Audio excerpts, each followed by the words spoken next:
她明明是标价110万的站街女，却走进了一家高档女装店。柜姐一眼看出女人的职业，眼神顿时充满嫌弃。可女人没有察觉，还看中了店里那件最高雅的裙子。How much is this? I don't think this would fit you. Well, I didn't ask if it would fit. I asked how much it was. It's very expensive. It's very expensive. Look, I got money to spend in here. I don't think we have anything for you. You're obviously in the wrong place. Please leave.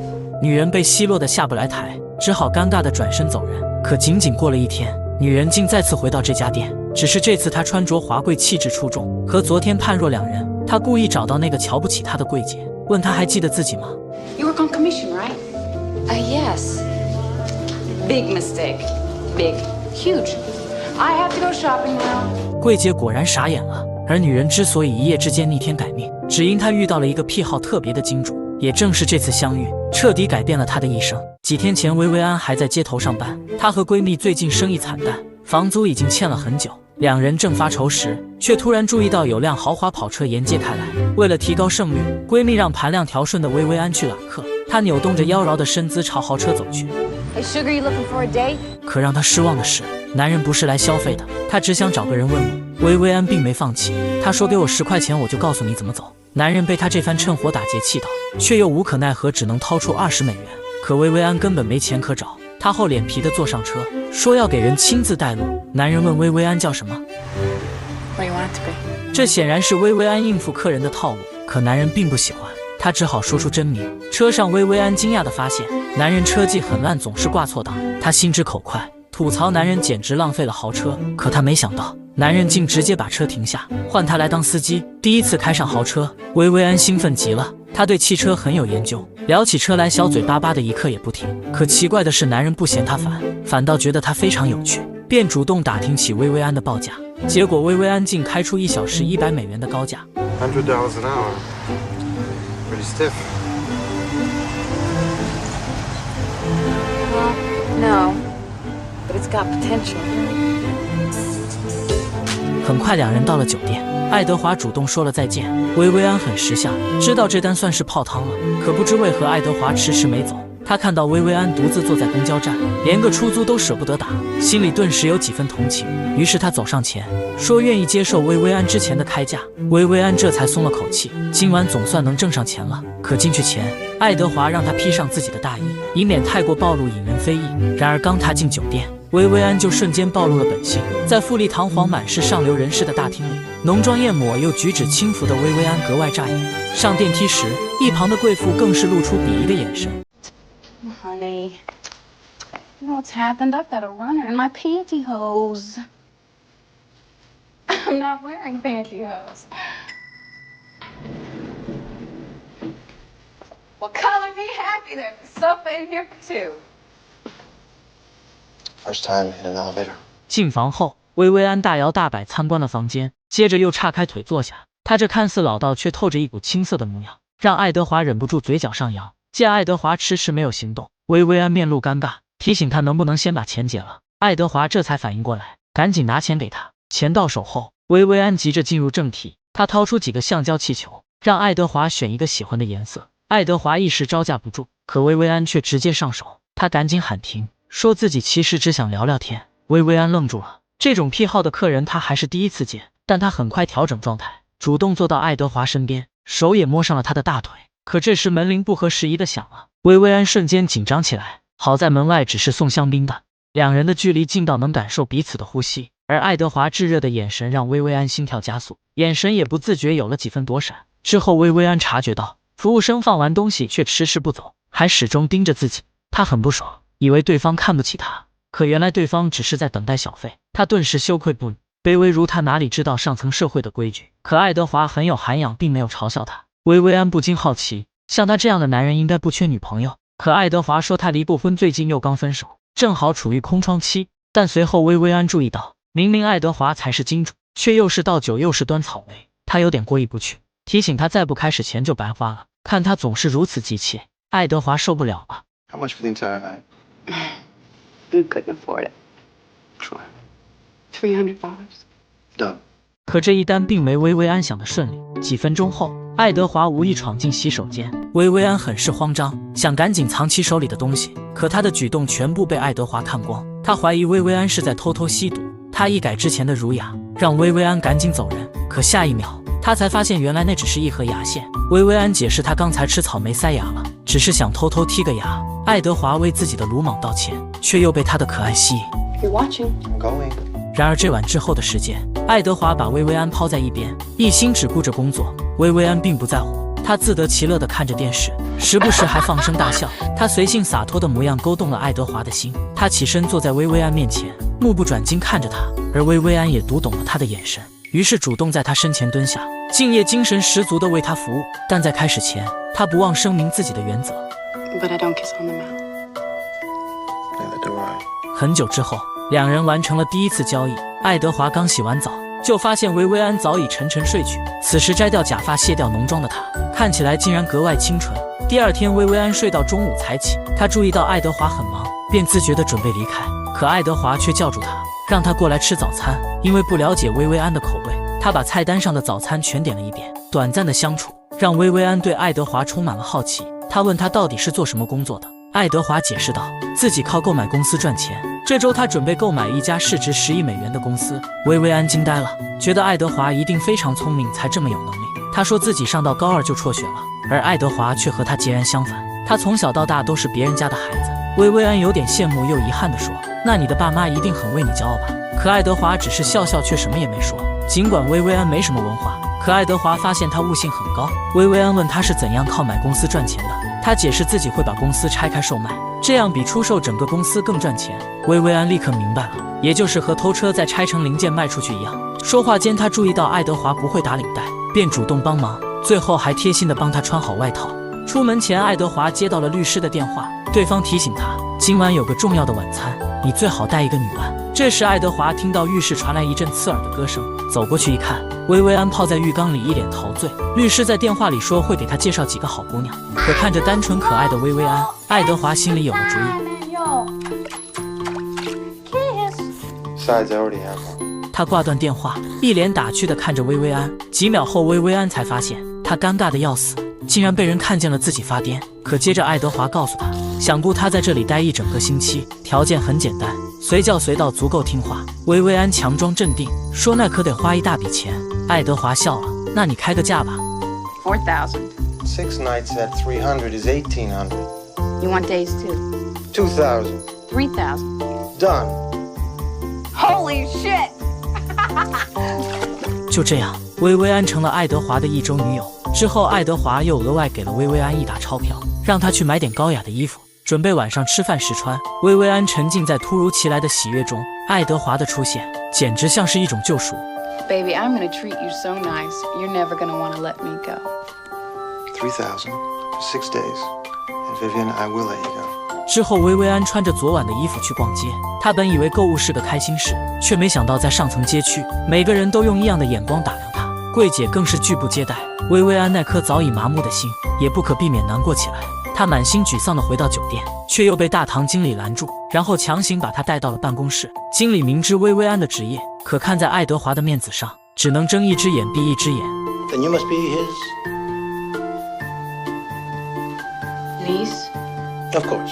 但同时他警告薇薇安，以后要穿着得体一点。接二连三被人针对，薇薇安委屈到了极点，她掏出所有的钱，哭诉根本没人愿意卖她衣服。刚才严厉的经理态度缓和下来，他掏出手帕给薇薇安擦眼泪，接着又拨通了女装部的电话，帮薇薇安买到了衣服。不久后，薇薇安刚回房间，电话就响了。 Never ever pick up the phone.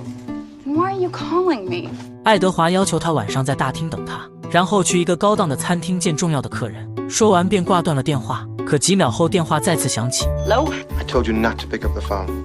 Then stop calling me. Sick. 为了晚上不给爱德华丢脸，薇薇安再次去找经理帮忙，临时抱佛脚学起了餐桌礼仪。这晚爱德华来到大厅，却怎么也找不到薇薇安。可接着薇薇安转过身，看到他的那一刻，爱德华顿时被惊艳了。精心打扮后的薇薇安，气质高雅，身材窈窕，美得让他挪不开眼睛。 You're late. You're stunning. You're forgiven. 然而晚餐吃的并不顺利，尽管薇薇安极力伪装，却还是不小心漏了钱。他不知道用哪种叉子，老头便故意用手拿着吃，这才帮他解了围。等到吃蜗牛时，他又手滑放飞了蜗牛，惹得大家忍不住笑出声。可紧接着饭桌上的气氛急转直下，原来老头和孙子之所以约爱德华见面，是想劝他高抬贵手放过自己的公司。可爱德华身为商人，一切以利益为重，他明确表示公司很快会被拆分，以往的老员工也会被遣散。饭局就这样不欢而散。这晚回到酒店，爱德华的情绪莫名低落。薇安敏锐地察觉到，爱德华其实很喜欢老头，但爱德华说他从不会让感情干涉生意，这话竟引起了薇安的共鸣。他说自己也是如此，所以他从不亲吻，宁愿麻木也不要清醒地活着。You and I are such similar creatures. I both screw people for money. 尽管薇安柔情似水，可爱德华却想一个人静会儿。薇安等到很晚，心里有种说不出的牵挂，便穿着睡袍去楼下找人。原来爱德华待在空荡荡的餐厅里弹琴，把所有的压抑与愤怒都发泄在琴键上，背影也显得格外寂寥。薇安走上前，抱怨自己一个人很寂寞。爱德华迅速领会到他的意思，礼貌地请求服务人员给他们一个密闭的空间。在薇安身边，爱德华没了之前的冷血无情，他第一次袒露了内心的脆弱。可当爱德华想要亲吻他时，他还是拒绝了。两人的这一夜依然只有风月，却无关真心。第二天，爱德华想让薇安再去买几件衣服，却发现他兴致不是很高。They were mean to me. Mean to you? 于是接下来，爱德华直接把工作放在一边，带薇安上街购物。Okay. Stop fidgeting. Give her your gum. I don't believe you did that. 进店以后，老板隆重地接待了爱德华，极尽所能地拍着马屁。然而爱德华没跟他废话。We're gonna need a few more people helping us out. I'll tell you why. We're gonna be spending an obscene amount of money in here. 老板快乐晕了，他喊来了全部手下，从头到脚让薇安焕然一新。薇安第一次体会到购物的快乐，他还看中了店员的领带，准备带回去送给爱德华。几小时后，再次走上大街的薇安已然判若两人，就连周围的世界也充满了善意。他甚至还学会了给服务生小费，这样体面的生活是他曾经永远想象不到的。这晚，爱德华惊喜地发现，薇安竟然准备了烛光晚餐。更撩人的是，他除了领带，其他什么都没穿。Nice time. I got it for you. 两人之间莫名有了恋爱的氛围，他们一起泡在浴缸里，洗起了鸳鸯浴。爱德华还头一回说起自己的原生家庭，母亲因为被抛弃早早离世，他因此气愤父亲。最终，他用收购父亲公司的方式完成了自己的报复。也正因如此，直到父亲去世，父子俩也再没说过一句话。可薇安问他，你报了仇一定很开心吧？爱德华沉默了，原本麻木的内心突然涌起一股难以言喻的苦涩。可就在两人的心越靠越近时，一次冲突几乎毁掉他们的关系。这天，爱德华带薇安参加马球会，还把她介绍给身边的朋友。可看到两人黏在一起，律师莫名吃起了醋。期间，他还无意看到薇安和老头的孙子走得很近，便怀疑他是商业间谍，故意使用美人计接近爱德华，只为了给老头传递情报。She's not a spy. She's a hooker. 律师大笑出声，嘲笑爱德华这么有钱却饥不择食。爱德华没放在心上，可他没想到，律师之后竟趁他不在，故意调戏薇安。Listen, maybe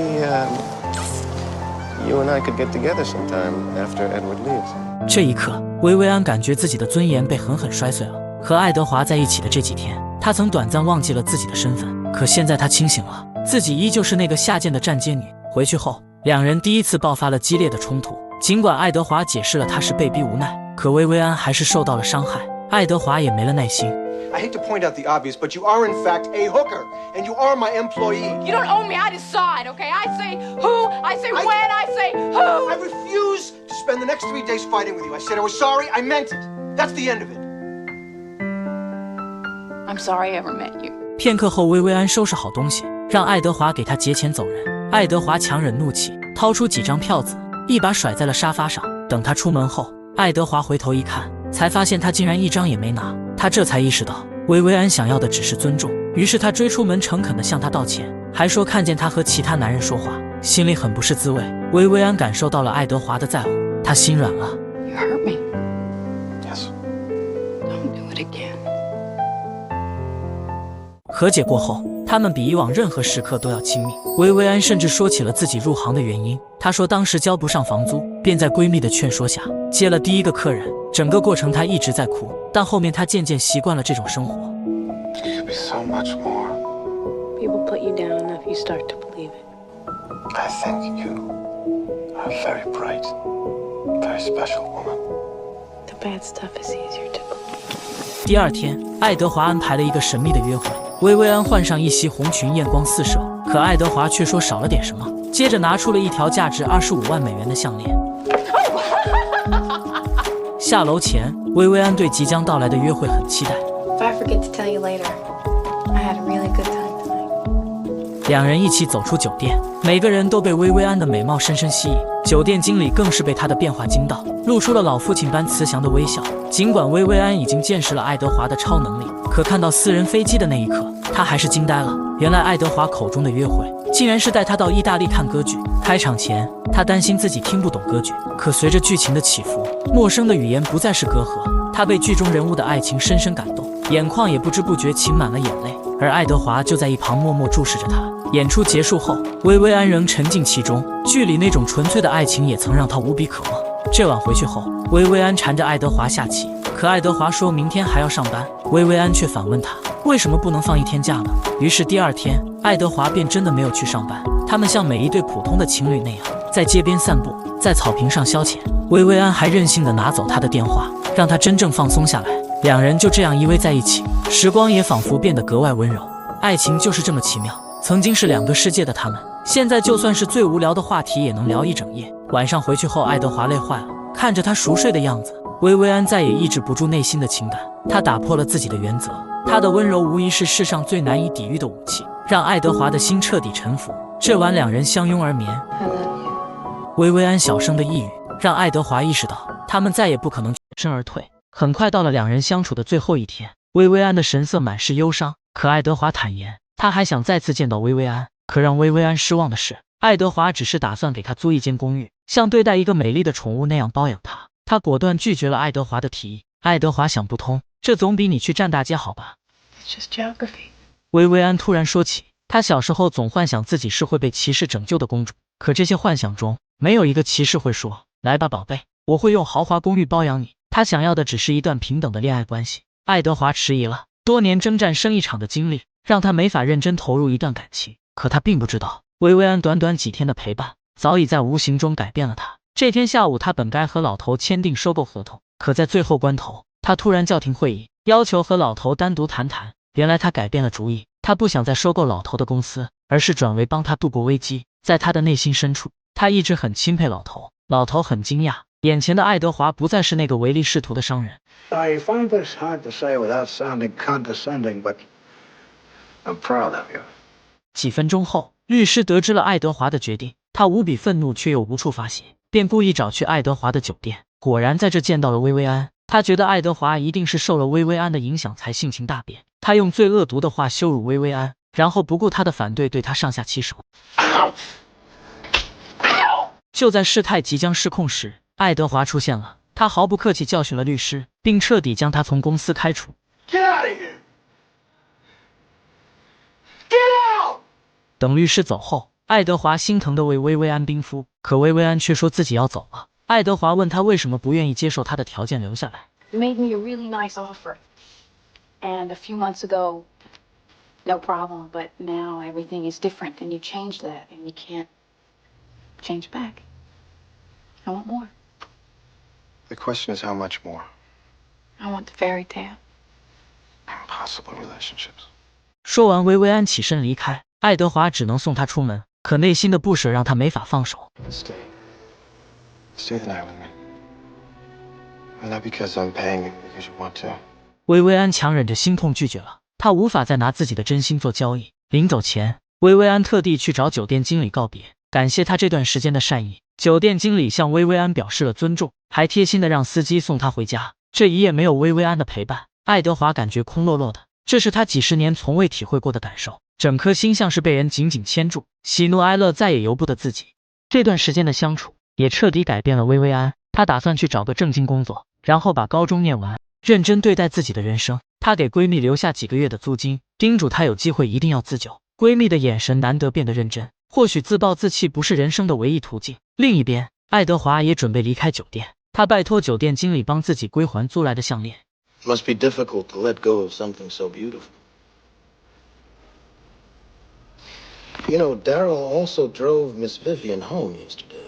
爱德华眼神会意，再也无法回避自己的心之所向。片刻后，薇薇安听到大街上响起那天听过的歌剧，她探出窗一看，属于她的骑士真的来了。爱德华爬上消防梯，尽管他非常恐高，却鼓起勇气向薇薇安奔去。So what happened after he climbed up the tower and rescued her? She rescues him right back. 这部电影叫《风月俏佳人》，尽管爱德华和薇薇安的爱情美好的像童话，可人们之所以热爱童话，是因为它用无与伦比的温暖抚慰了我们被生活伤到千疮百孔的心。爱德华之于薇薇安，或许是拯救者的角色，但薇薇安的自我觉醒更值得称赞。这何尝不是一种提醒，有重新再来的勇气，有好好爱自己的觉悟。无论能不能等来骑士，生活都不会太糟。